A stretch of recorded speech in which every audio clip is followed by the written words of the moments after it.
अस्सलाम वालेकुम guys, welcome back to my channel. आपका अपना डॉक्टर जेबी आज एक नए टॉपिक के साथ यहाँ पे साथ हाजिर है।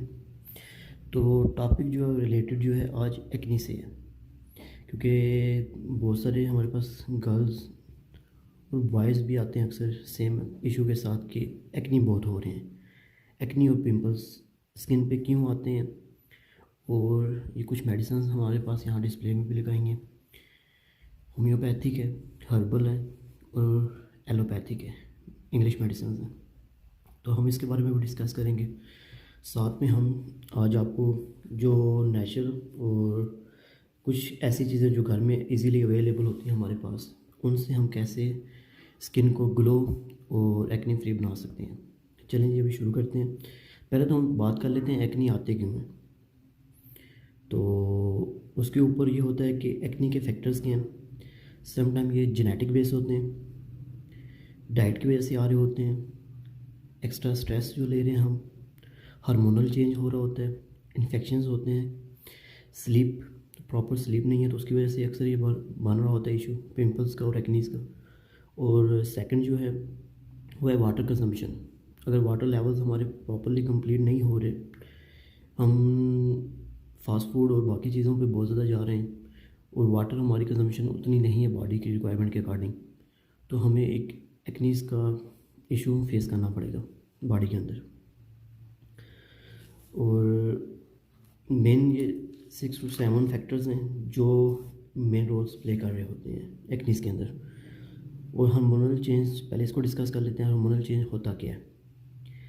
हार्मोनल चेंजेस जो होते हैं ना, ये इंक्रीज़ इन एडल्टहुड होता है। जैसे जैसे आप बड़े हो रहे हो, 12, 13, 14 के बाद, नॉर्मली ये 17 के बाद साइकिल स्टार्ट होता है, तो उस साइकिल में हार्मोनल चेंजेस बहुत ज़्यादा हो रहे होते हैं। सेकंड जो है ना, वो ड्यूरिंग प्रेगनेंसीज होता है। आपकी प्रेगनेंसीज चल रही है, गर्ल्स को अक्सर प्रॉब्लम प्रेगनेंसीज के डेज़ में आ रहा होता है। तो प्रेगनेंसीज के डेज़ के अंदर आपको अक्सर ये पिंपल्स और एक्नीज ना आपके चीक्स के ऊपर आना शुरू हो जाते हैं। और थर्ड जो इसका मेन काज होता है वो स्ट्रेस की वजह से हार्मोनल चेंज बहुत ज़्यादा हो रहा होता है। आप ज़्यादा स्ट्रेस लोगे उतना ज़्यादा हार्मोनल चेंज होगा और उससे ज़्यादा एक्नीज निकलेंगे। जिन दिनों में आपको ज़्यादा स्ट्रेस है, शादी है, कोई फंक्शन है, इस तरह के डेज़ होते हैं जब गर्ल्स को अक्सर उन्हीं डेज़ के अंदर ज़्यादा पिंपल्स फेस के ऊपर फेस करना पड़ जाते हैं। और फोर्थ जो इसका मेन होता है वो पीरियड्स और मेंस्ट्रुअल साइकिल जो होता है आपका गर्ल्स का, तो उसके अंदर जैसी बात उन्हें स्ट्रेस भी है और वो साइकिल की वजह से, तो वो सारे पीरियड के अंदर अक्सर पिंपल्स आना शुरू हो जाते हैं। वो 15-17 डेज़ टफ होते हैं, तो उस साइकिल के अंदर सारा ये पिंपल्स का आना और ज़्यादा हो जाना बनता है। और हार्मोनल चेंज के बाद हम बात करते हैं पिकिंग की। तो टाइनी होल्स होते हैं इन द स्किन, जिन्हें हम हेयर फॉलिकल्स कहते हैं, जो ब्लॉक्ड होते हैं। ब्लॉक्ड होने की वजह से वहाँ पे एक्नी बनना शुरू हो जाता है। या हम समटाइम ऐसे सोप यूज़ कर रहे होते हैं, हार्ड सोप होते हैं, जो पिंपल्स का काज बन रहे होते हैं।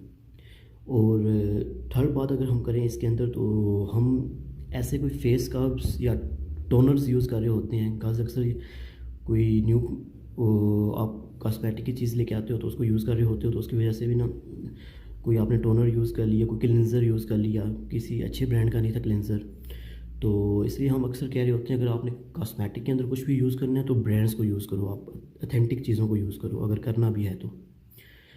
और जो फोर्थ मेन टाइप बन रहा होता है इसका, हम स्क्वीजिंग और पिकिंग कर रहे होते हैं। बार बार हम पिंपल्स को छेड़ रहे हैं, उनको उसकी स्क्वीजिंग कर रहे हैं, पिकिंग कर रहे हैं उसको बार बार, तो उसकी वजह से ना बैक्टीरिया जो है वो बाकी स्किन के ऊपर भी इफ़ेक्ट करता है, वहाँ से भी पिंपल, क्योंकि आपके यहाँ पोर्स और हेयर फॉलिकल्स ब्लॉक्ड हुए हैं, वहाँ पे जब आपके वो बैक्टीरियल इन्फेक्शन वहाँ पे आपका हाथ फिंगर लगेगी तो वहाँ से भी एक और एक्नी बनना शुरू हो जाएगा। तो जितना आप इनको छेड़ेंगे तो उतना ज़्यादा ही आपको तंग करना शुरू कर देंगे। और समटाइम इन दो फैक्टर्स के अलावा ना एक मेन चीज़ आ रही होती है मेडिकेशंस। कुछ मेडिकेशंस ऐसी हैं जिनके साइड इफ़ेक्ट्स जो है ना आपको एक्नी का काज बन रहे होते हैं। अब जिस तरह से कुछ मेडिसिन हमने रखी यहाँ पे, इनमें ना अक्सर आपको मैं जो, हम तो आज इसकी बात करेंगे क्लिंडामाइसिन। यहाँ पे आपको नज़र आ रहा होगा क्लिंडामाइसिन, ये सामने आपको नज़र आ रहा है क्लिंडामाइसिन फॉस्फेट। इसके अंदर भी मिलेगा आपको क्लिंडामाइसिन फॉस्फेट 1% आपको इसके अंदर भी मिलेगा। क्लिंडामाइसिन है क्या, तो हम उसकी बात कर लेते हैं। क्लिंडामाइसिन जो है ना एक एंटीबैक्टीरियल मेडिसिन है जो कि ट्रीट करती है एक्नीज़ को। ये उसके प्रोसेस को स्लो कर देती है और बैक्टीरियल को किल करती है, जिसकी वजह से आपके एक्नीज़ कम होना शुरू हो जाते हैं। पर हम हर चीज़ को कहते हैं कि एक अच्छी साइड भी है और एक नेगेटिव साइड भी है। जब हम अच्छी साइड को बात करें क्लिंडामाइसिन की, तो ये एंटीबैक्टीरियल चीज़ है, आपकी एक्नीज़ को क्लियर करेगी स्किन के ऊपर से, बैक्टीरियल इन्फेक्शन को रिड्यूस करेगी, तो उससे आपकी स्किन आहिस्ता आहिस्ता से डे बाय डे बेटर होना शुरू हो जाएगी। तो इसके साइड इफ़ेक्ट्स भी हैं कुछ थोड़े से।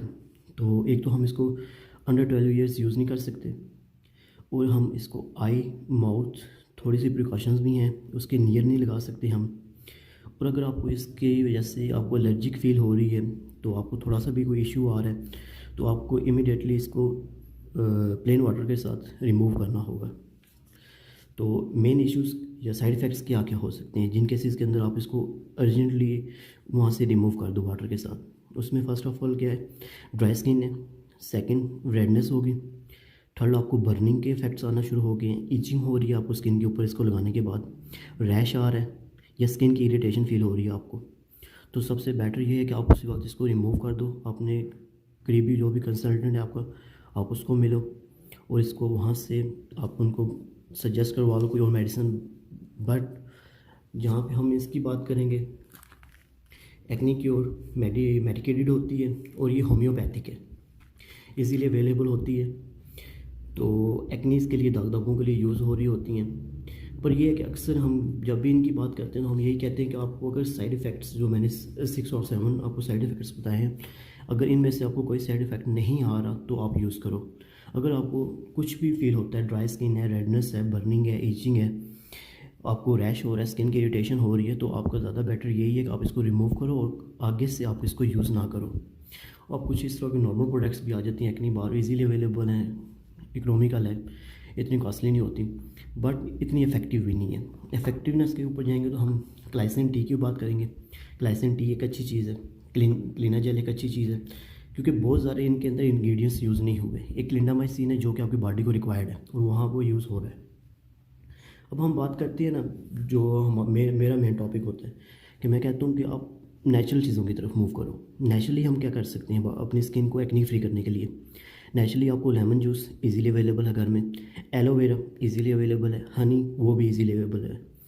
तो लेमन जूस क्या करता है, लेमन जूस के आप स्क्वीज़ करो एक बाउल के अंदर, ऐड सम रोज़ वाटर इसके अंदर ऐड कर लो और कॉटन बॉल के साथ आप इसको अफेक्टेड एरियाज़ के अंदर आहिस्ता से इसको अप्लाई करना शुरू करो। और इससे आपको बेनिफिट्स क्या होंगे, आपके रेगुलरली इसको यूज़ करने से क्या होगा कि एक्ने की जो अपीयरेंस है वो रिड्यूस हो जाएगी डे बाय डे, और आपकी स्किन जो है ना, कुछ ही डेज़ में आप इसको नोट करोगे विद इन 4 और 5 डेज़ कि आपकी स्किन जो है ग्लो करना शुरू कर दी है इसने। शुरू में थोड़ी सी इरिटेशन होती है क्योंकि आपने कॉस्मेटिक्स प्रोडक्ट्स बहुत ज़्यादा यूज़ किए हैं, उसकी वजह से थोड़ी सी इरिटेशन होगी, बट आफ्टर फ्यू डेज़ आपको रिज़ल्ट जो मिलेंगे वो आपको अनबिलीवेबल होंगे, ठीक है। और हम नेक्स्ट जो बात करेंगे वो एलोवेरा की करेंगे। आप अगर इजीली अवेलेबल नहीं है आपके घर में, आप किसी शहर में रह रहे हो, किसी ऐसी जगह पे रह रहे हो जहाँ पे एलोवेरा आपको एज अ प्लांट अवेलेबल नहीं है, तो आप इसको एलोवेरा जेल में ले सकते हो, किसी अच्छे ब्रांड के साथ, किसी अच्छे केयर प्रोडक्ट्स के साथ आप इसको बाय कर सकते हो। अब एलोवेरा को आप इसको इजीली किसी बाउल के अंदर कलेक्ट करो, अगर आप किसी नेचुरल प्रोडक्ट है आपके पास, अगर जेल है तो इसको डायरेक्टली अप्लाई करो आप एक्नी के ऊपर इफेक्टेड एरियाज़ के अंदर, और रेगुलरली इसको यूज़ करो, तो कुछ ही डेज़ के अंदर आपके जो इफेक्टेड एरियाज़ हैं, इन्फेक्शन है, वो परमानेंटली गायब हो जाएगा वहाँ से। पर ये कि इसको आप कंटिन्यू रखो। कुछ डेज़ बाद हमें अक्सर क्या करते हैं, ये प्रोडक्ट्स हैं, ये यूज़ कर ली हमने, मेडिसिन यूज़ कर ली, कुछ भी यूज़ करते हैं, जब हमें बेनिफिट शुरू होते हैं हम उसको क्या करते हैं, हम रिमूव कर देते हैं, यूज़ करना ख़त्म कर दिया, उसके बाद हम कहते हैं हम ठीक हो गए हैं। तो ठीक हो गए वो, क्योंकि अगर आपका वो एडल्टहुड चल रहा है, आप ग्रोइंग एज है, तो आप ठीक तो हो गए कुछ टाइम के लिए, पर वो साइकिल है। मेंस्ट्रुअल प्रॉब्लम था आपका, पीरियड्स थे, प्रेगनेंसी थी, वो साइकिल से आप निकले हो, ठीक हो गए हो, कुछ डेज़ बाद आपको दोबारा से फिर वही फेस करना पड़ सकता है। तो जब आप किसी चीज़ से बेटर होना शुरू हो गए तो आप उसको यूज़ करते रहो कंटिन्यूसली कि आपकी स्किन बेटर है। नेचुरल चीज़ें आपको तंग तो नहीं कर रही कुछ इतना खास। और हम इसके बाद बात करेंगे थर्ड चीज़ जो हमें इजीली अवेलेबल है घर में, प्योर हनी। ये मेडिकेटेड जो फार्मेसीज़ के अंदर या आपको जनरल स्टोर्स के अंदर से जो हनी मिलता है वो अक्सर बॉयल्ड हनी होता है। तो इसमें थोड़ा सा डिफरेंस है, वो किसी दिन बात करेंगे इसके ऊपर कि बॉयल्ड हनी और जो प्योर हनी है उसमें डिफरेंस क्या है।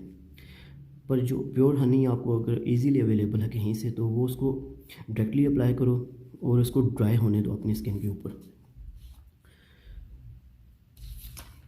जब वो प्रॉपरली ड्राई हो जाए विद इन एन आवर, तो आप उसकी स्टिकनेस ऑफ हनी हेल्प क्या करेगा, आपको रिमूविंग करेगा एक्ने को, एक्सेसिव डर्ट को रिमूव करेगा और आपके पोर्स को क्लियर करेगा आपकी स्किन के ऊपर। मेन मसला कहाँ बन रहा है, पोर्स का बन रहा है। तो पोर्स की वजह से आपको ये इशू फेस करना पड़ सकते हैं एक्ने के। और कुछ ही डेज़ के अंदर आपको सूथिंग, लवेबल और लाइक अ बेबी स्किन कुछ ही डेज़ में आपको अवेलेबल होगी। पर उसके लिए क्या है कि आप ये प्रोडक्ट्स हैं, अगर आप इनमें हमारी राय देते हो तो मैं तो आपको ये 2 प्रोडक्ट्स रिकमेंड करूँगा, ग्लाइसिन या क्लीनाजेल। अदरवाइज़ ज़्यादा बेटर ये है कि आपको नेचुरली मूव करो, तो आप हनी, लेमन और जो थर्ड आपका है कि एलोवेरा, इन 3 चीज़ों को यूज़ करो, आप ज़्यादा बेटर फील करोगे उससे। चलें जी, क्योंकि आजकल बहुत सारे क्वेश्चंस आ रहे थे एक्ने के बारे में, तो मोस्टली गर्ल्स को ज़्यादा प्रॉब्लम हो रही होती हैं इसकी कि जब भी कोई ऐसे डेज़ आते हैं, शादी ब्याह या कुछ भी ऐसे फंक्शंस के डेज़ होते हैं, तो वहाँ पे इश्यूज़ होना शुरू हो जाते हैं। तो उनके लिए थोड़ी सी चलें इंफॉर्मेटिव वीडियो होगी उनके लिए। तो ज़्यादा बेटर ये है कि आप जनरल प्रोडक्ट्स की तरफ आओ। तो अगर मेडिसिन की तरफ जाते हो तो आपको इजीली अवेलेबल होगी। इनकी प्राइसेस जो हैं वो भी मेंशन कर देता हूँ मैं आपको। ये 220 तक आपको अवेलेबल होगी ग्लाइसिन टी, और ये 210 तक अवेलेबल होगी क्लीनाजेल। आपको मार्केट से इजीली अवेलेबल होती है, फार्मेसीज़ के ऊपर जाकर आप कलेक्ट कर सकते हो उनसे। रेगुलरली यूज़ करो।